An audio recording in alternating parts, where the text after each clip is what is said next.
11 তাৰিখে যিটো টকা বেংকত সোমাব সেইটোৱে হৈছে নিযুত মইনা। নমস্কাৰ, সকলোকে স্বাগতম জনাইছো অন্য এক নতুন ভিডিঅ'ত। এইটো ভিডিঅ'ত আলোচনা কৰিম নিযুত মইনা আঁচনিক লৈ। আৰু নিযুত মইনা আঁচনিত বহুত ছাত্ৰীৰ নাম অহা নাই, তো সিহঁতে কি কৰিব, তো সেইটো এইটো ভিডিঅ'ত আলোচনা কৰিম। লগতে কৈ থম যে যিবিলাক ছেকেণ্ড ইয়াৰৰ ষ্টুডেণ্টছ আছে বা প্ৰাইভেট কলেজৰ ষ্টুডেণ্টছ আছে সিহঁতৰ কি হ'ব, সিহঁতে এই আঁচনি পাবনে নাই, বা যিসকল বাদ পৰি গৈছে সিহঁতে কি কৰিব লাগিব, সবিশেষ এইটো ভিডিঅ'ত আলোচনা কৰা হ'ব। তাৰ কাৰণে ভিডিঅ'টো স্কিপ নকৰাকৈ চাব আৰু শেষলৈ চাব। ভিডিঅ'টো যদি ভাল লাগে প্লিজ লাইক কৰি দিব, চেনেলত নতুন হ'লে ছাবস্ক্ৰাইব কৰি দিব, লগতে বেল আইকনো দবাই দিব। তো প্ৰথম কথা হ'ল যে যিসকল বাদ পৰি গৈছে সিহঁতে কিয় বাদ পৰি গৈছে। হয়তো কিছুমানৰ আধাৰৰ ডিটেইলছ বা ডেম'গ্ৰাফিক ডেটা, যে আধাৰৰ ডিটেইলছ আৰু একাডেমিক ৰেকৰ্ডত নাম বা কিবা ধৰণ খেলি মেলিৰ কাৰণে সিহঁতৰ নামটো অহা নাই। তো সিহঁতৰো নাম আহিব, সেইটোলৈ আপোনালোকে ভয় খাব নালাগে। তাৰ কাৰণে আপোনালোকে কলেজৰ যি প্ৰিন্সিপাল আছে সিহঁতক এপ্লিকেশ্যন এটা দিব আৰু সিহঁতে আপোনালোকৰ নামটো পৰ্টেলত সোমাই দিব। আৰু নেক্সট এতিয়া কওঁ যে আৰু কিছুমান কেটেগৰীৰ ষ্টুডেণ্টছ আছে যিবিলাকে ক'ভিড বেটছত ফাৰ্ষ্ট ডিভিজন পাইছিলে, সিহঁতে স্কুটি পোৱা নাছিলে, সিহঁতৰ কি হ'ব। তো সেই কথাটো আপোনালোকক মই জনাওঁ যে সেই বিষয়ে মুখ্যমন্ত্ৰী হিমন্ত বিশ্ব শৰ্মা ডাঙৰীয়াই এতিয়ালৈকে একো কোৱা নাই। কিন্তু আপোনালোকে এটা কাম কৰিব পাৰে, এই ভিডিঅ'টো আপোনালোকে বিভিন্ন ছ'চিয়েল মিডিয়াৰ মাধ্যমত আপোনালোকে শ্বেয়াৰ কৰি দিব পাৰে। যদি আপোনালোকে শ্বেয়াৰ কৰে এই ভিডিঅ'টো যেন মানুহলৈ যায় আৰু এটা এনেকুৱা পৰিৱেশ সৃষ্টি হয় যিটো আমাৰ মুখ্যমন্ত্ৰী হিমন্ত বিশ্ব শৰ্মা ছাৰে গম পায়, তেতিয়া সিহঁতে ডেফিনেটলি এইটো বিষয়ত ভাবিব যে যিসকলে ক'ভিড বেটছত স্কুটি পোৱা নাছিলে সিহঁতে এই আঁচনি পাবনে নাপায়। যিহেতু এইটো থুলমূলকৈ ধৰা হৈছিলে যে যিবিলাক ফাৰ্ষ্ট ডিভিজন পাইছিলে সিহঁতক এই আঁচনি দিয়া নহয়। তো এতিয়া কওঁ যে হায়াৰ ছেকেণ্ডেৰী ছেকেণ্ড ইয়াৰ বা degree second year third year সেইবিলাক ল'ৰা ছোৱালীয়ে পাবনে নাই, তো সেইটো সন্দৰ্ভত মুখ্যমন্ত্ৰী হিমন্ত বিশ্ব শৰ্মাই সবিশেষ কৈছে আপোনালোকক। তেন্তে বলকচোন এই সকলো প্ৰশ্নৰ উত্তৰ আমি এই ক্লিপটোৰ পৰা শুনো। যি নতুন প্ৰজন্মই অসমক বিকাশৰ পথেৰে আগুৱাই লৈ গৈ ভাৰতৰ ভিতৰতে এখন সৰ্বশ্ৰেষ্ঠ ৰাজ্য হিচাপে প্ৰতিষ্ঠা কৰিব, তেনেকুৱা এটা নতুন প্ৰজন্ম সৃষ্টিৰ কামত আজি আমি নিজকে নিয়োগ কৰিছোঁ। মই আজিৰ সভাত এই আঁচনিখনৰ বিষয়ে দুটামান কথা আপোনালোকক ক'ব বিচাৰিছোঁ, তোমালোকক ক'ব বিচাৰিছোঁ। একাদশ শ্ৰেণীত আমি যিসকল ছাত্ৰী পঢ়ি আছোঁ, অসমৰ আন ঠাইত আজিয়ে এখন বেংক ড্ৰাফ্ট পাব আৰু আমাৰ ইয়াত বহি থকা ছাত্ৰীসকলক একেলগে দিয়াৰ যিহেতু ব্যৱস্থা নাই, অহাকালি স্কুলৰ প্ৰিন্সিপাল বা অধ্যক্ষসকলে তোমালোকক বেংক ড্ৰাফ্টখন দিব। কিন্তু অহা মাহৰ পৰা 11 তাৰিখে বেংকত 11 বজাত তোমালোকৰ মোবাইলত বা দেউতাৰ মোবাইলত টিক আহিব, 11 বজাত বেংকত এই টকাখিনি 11 তাৰিখে জমা হৈ যাব। মই এই কথাটো এইকাৰণে কৈছোঁ যে দেউতাৰ যিহেতু মোবাইলটো দেউতাৰ সকলোৰে মোবাইল নাথাকিব পাৰে, দেউতাই ভাবিব পাৰে টকাটো ক'ৰ পৰা আহিলে। গতিকে আজিৰ পৰাই ঘৰত আমি কৈ দিম যে 11 তাৰিখে যিটো টকা বেংকত সোমাব সেইটোৱে হৈছে নিযুত মইনা। আৰু এইটো মোবাইল দেউতাৰ মেছেজত যাব বা যাৰ নম্বৰ দিছা তাৰ মেছেজত যাব, কিন্তু তোমালোকৰ একাউণ্টতে এই টকাটো সোমাব, বেলেগৰ একাউণ্টত এই টকাটো নোসোমায়। ইয়াৰ পিছত আমি পইচাটো পাই গৈ থাকিম। কেতিয়ালৈকে পাম? যে ফাৰ্ষ্ট ইয়াৰৰ পিছত পৰীক্ষা পাছ কৰি আমি ছেকেণ্ড ইয়াৰত নামভৰ্তি কৰিম। ছেকেণ্ড ইয়াৰত আমি যদি পৰীক্ষা পাছ কৰোঁ তেতিয়া আমি ছেকেণ্ড ইয়াৰৰ পইচা পাম। কিন্তু কোনোবাই যদি ফাৰ্ষ্ট ইয়াৰৰ পৰীক্ষাত উত্তীৰ্ণ নহয় বা নিজে পঢ়া এৰি দিয়ে, তেতিয়াহ'লে ছেকেণ্ড ইয়াৰত আমি নিযুত মইনা আঁচনি নাপাওঁ। আৰু এটা সৰু ইয়াত চৰ্ত নহয়, পৰামৰ্শ, যে ছাত্ৰীসকলে তেতিয়া নিযুত মইনা আঁচনি পাব যাৰ বিৰুদ্ধে কোনো অভিযোগ নাথাকিব। অৰ্থাৎ অভিযোগ মানে ক্লাছ নকৰা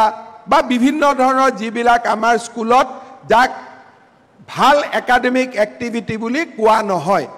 সেইকাৰণে মই ছাত্ৰীসকলক অনুৰোধ কৰিম যে দ্বিতীয় বৰ্ষত এই পইচাটো যাতে আমি পাই থাকোঁ, তাৰ কাৰণে প্ৰথম গুৰুত্বপূৰ্ণ নিয়মানুৱৰ্তিতা, নিজৰ চাৰিত্ৰিক গৌৰৱ আৰু আমাৰ পৰীক্ষাত পাছ কৰা এই সৰু সৰু চৰ্তকেইটা আমি পূৰণ কৰিব লাগিব। বছৰত আমি 10 মাহ পাম, 2 মাহ গৰম বন্ধ থাকে, গৰম বন্ধৰ 2 মাহত এই পইচাটো আমি নাপাওঁ। আমি স্কুল চলি থকা সময়তহে আমি এই পইচাটো পাম।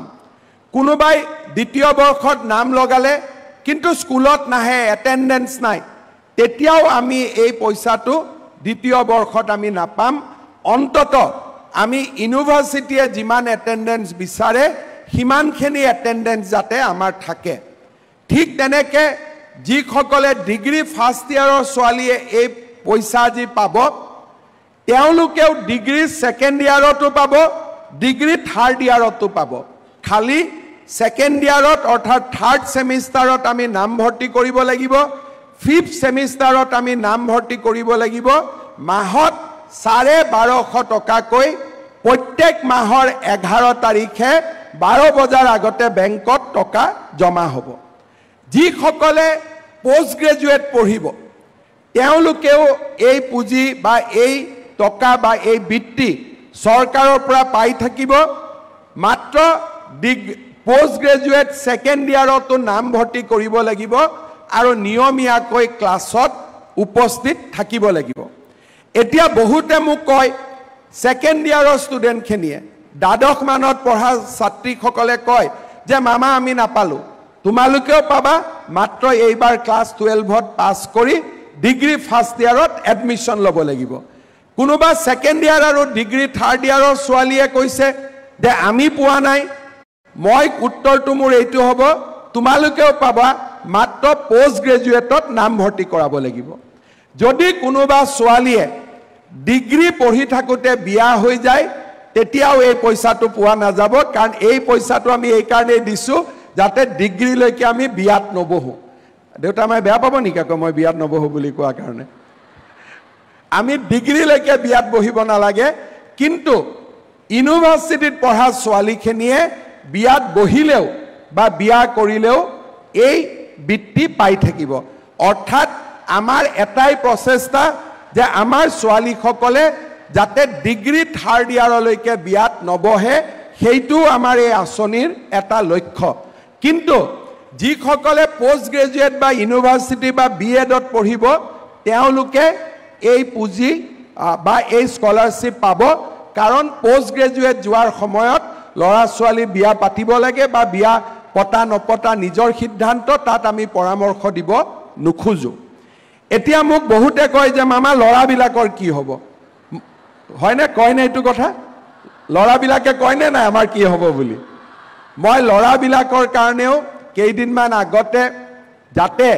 তেওঁলোকে ভাল উদ্যোগ স্থাপন কৰিব পাৰে তাৰ বাবে তেওঁলোকক মুখ্যমন্ত্ৰীৰ আত্মনিৰ্ভৰ অসম আঁচনি আমি দিছিলোঁ আৰু এইবাৰ বাজেটত ছোৱালীৰ কাৰণে নহয় ল'ৰাৰ কাৰণেও মই এটা ভাল আঁচনি আনিম মই চিন্তা কৰি আছো যে কি আঁচনি দিলে ল'ৰাবিলাকেও ভাল পাব ল'ৰাবিলাকেও কলেজত পঢ়ি থাকিব গতিকে ল'ৰাবিলাকৰ চিন্তাও মই কৰি আছো আৰু ল'ৰাবিলাকৰ কাৰণেও ভাল আঁচনি এটা আমি নিশ্চিতভাৱে আনিম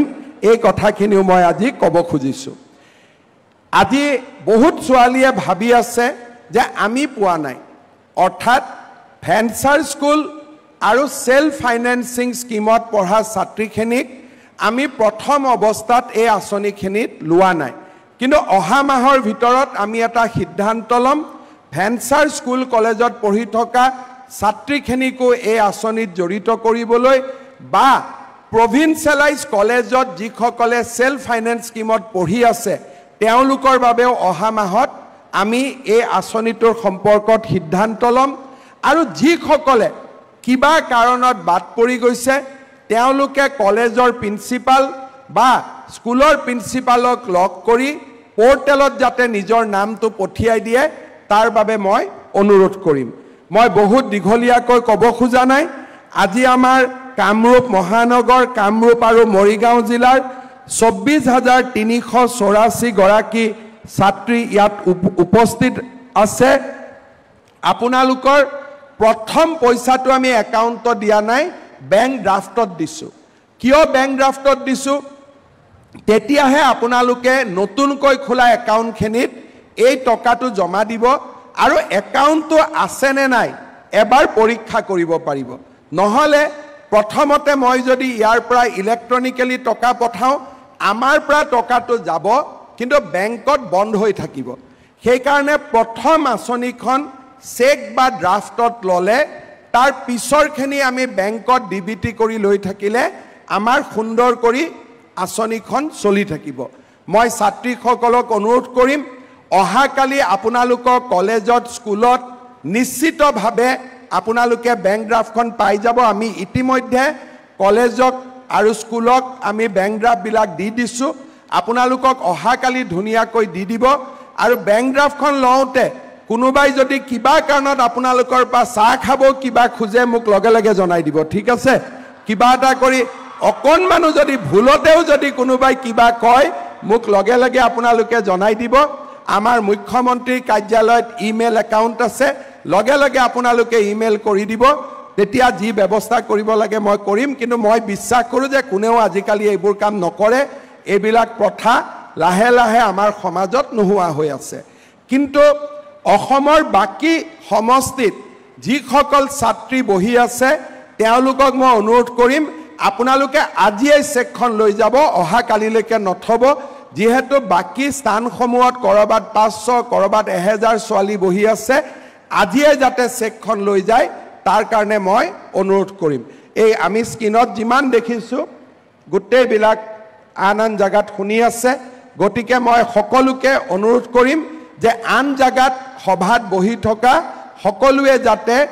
এই চেকখিনি আজিয়ে লৈ যায় কিন্তু ইয়াত 25000ক বিতৰণ কৰা সম্ভৱ নহয় কাৰণে আপোনালোকে নিজৰ নিজৰ স্কুল ইউনিভাৰ্চিটি বা কলেজত কালি চেকখন ল'ব বেংকত জমা দিব অহা মাহৰ পৰা আপোনালোকে কাকো খুদিব নালাগে ডাইৰেক্টলি আপোনালোকৰ একাউণ্টত টকাখিনি পাই যাব মই এটাই অনুৰোধ কৰিম সদায় যেন আমি স্কুল আৰু কলেজত যাওঁ ফাৰ্ষ্ট ইয়াৰটো যাতে খুব ভাল কৰি দিওঁ সেকেন্ড ইয়াৰত যাতে আমি শিক্ষা সমাপ্ত নকৰোঁ দেউতা মাক এটা অনুৰোধ কৰিব লাগিব মোৰ ফালৰ পৰা যে আমাক যাতে এটলিষ্ট ছাত্ৰীসকলক ডিগ্ৰীলৈকে পঢ়াৰ কাৰণে সুবিধা কৰি দিয়ে কিছুমান সমষ্টিত কলেজৰ অসুবিধা আছে আমি লাহে লাহে বহুত কলেজো বনাই আছো যাতে পঢ়িব পৰা ষ্টুডেণ্টে পঢ়াৰ কাৰণে যাতে কেতিয়াও অসুবিধাত পৰিব নালাগে বিশ্ববিদ্যালয় আৰু কলেজসমূহ আমি নতুনকৈ বনাই আছো যাতে হায়াৰ সেকেন্ডাৰী পাস কৰা সকলো ছাত্ৰ ছাত্ৰীয়ে ডিগ্ৰীত এডমিশন পায় আৰু ডিগ্ৰীৰ পিছত যিসকলে পোষ্ট গ্ৰেজুৱেট পঢ়িব খোজে তেওঁলোকে যাতে পোষ্ট গ্ৰেজুৱেট পঢ়াৰ সুবিধা পায় মই বিশেষ আৰু দীঘলীয়া কৰিব খোজা নাই মই মাত্ৰ এটা কথা ক'ব খুজিম যে আমাৰ বাবে জেন্ডাৰ ইকুৱেলিটি বা নাৰী শিক্ষা আমাৰ কাৰণে খুব প্ৰয়োজনীয় কাৰণ আমাৰ ছোৱালীসকল বা নাৰীৰ শিক্ষা যেতিয়ালৈকে আমি একেবাৰে ইউনিভাৰ্সেল কৰিব নোৱাৰো সাৰ্বজনীন কৰিব নোৱাৰো তেতিয়ালৈকে আমাৰ সমাজখন আগবাঢ়ি যাব নোৱাৰে মই দুটা সৰু কথা কম আমাৰ ৰাজ্যত 1935 চনত যেতিয়া অসম আৰু মেঘালয় আছিল তেতিয়া আমাৰ প্ৰথম মহিলাৰ শিক্ষা লেডি কিন কলেজত আৰম্ভ হৈছিল তাৰ পিছত 37 চনত শিলঙতে সেন্ট মেৰিজ কলেজ স্থাপন হৈছিল 1939 চনত হেনৰিক কলেজ স্থাপন হৈছিল আৰু 1927 চনত প্ৰথমবাৰৰ বাবে অমলপ্ৰভা দাসে কটন কলেজৰ পৰা ISC উত্তীৰ্ণ হ'ব পাৰিছিল আৰু আমাৰ এইখন অসমৰে গুণাভিৰাম বৰুৱা জীয়ৰী স্বৰ্ণলতা বৰুৱা উদয়ৰাম দাসৰ কন্যা সৰলা দেৱীয়ে কলিকতাত গৈ সেই সময়ত উচ্চ শিক্ষা লাভ কৰিছিল হেমপ্ৰভা দত্তই প্ৰথমবাৰৰ বাবে কলিকতাত অৱস্থিত বেথুন স্কুলৰ পৰা FA পৰীক্ষাত উত্তীৰ্ণ হৈছিল সুখলতা দুৱাৰা আৰু সুধালতা দুৱাৰা আছিল প্ৰথম অসমৰ মহিলা স্নাতক আৰু MA উত্তীৰ্ণ ছাত্ৰী অৰ্থাৎ 1935 চনতে আমাৰ অসমত মহিলাৰ শিক্ষাৰ নাৰী শিক্ষাৰ জয় যাত্ৰা আৰম্ভ হৈছিল আজি সেই যাত্ৰাক এটা নতুন দিগন্তলৈ আমি লৈ গৈছো নিযুত মইনা আঁচনি আৰম্ভ হোৱা এই 6 অক্টোবৰৰ দিনটো অসমৰ নাৰী শিক্ষাৰ ক্ষেত্ৰত এটা ঐতিহাসিক দিন হৈ ৰব অসম চৰকাৰৰ শিক্ষা বিভাগক বিশেষকৈ শিক্ষামন্ত্ৰী ৰনোজ পেগু ডাঙৰীয়াক এই সুন্দৰ আঁচনিখন অসমৰ ছাত্ৰী সমাজক উপহাৰ দিয়াৰ বাবে মই ধন্যবাদ আৰু অভিনন্দন জনাইছো আপোনালোককো মই অনুৰোধ কৰিম ৰণোজ বেগু ডাঙৰীয়াৰ কাৰণে এটা দীঘলীয়া হাত চাপৰি আপোনালোকে মাৰি দিয়ক যাতে তেখেত উৎসাহিত হয় আৰু আমাৰ কাৰণে ছাত্ৰ ছাত্ৰীসকলৰ কাৰণে আৰু ভৱিষ্যতে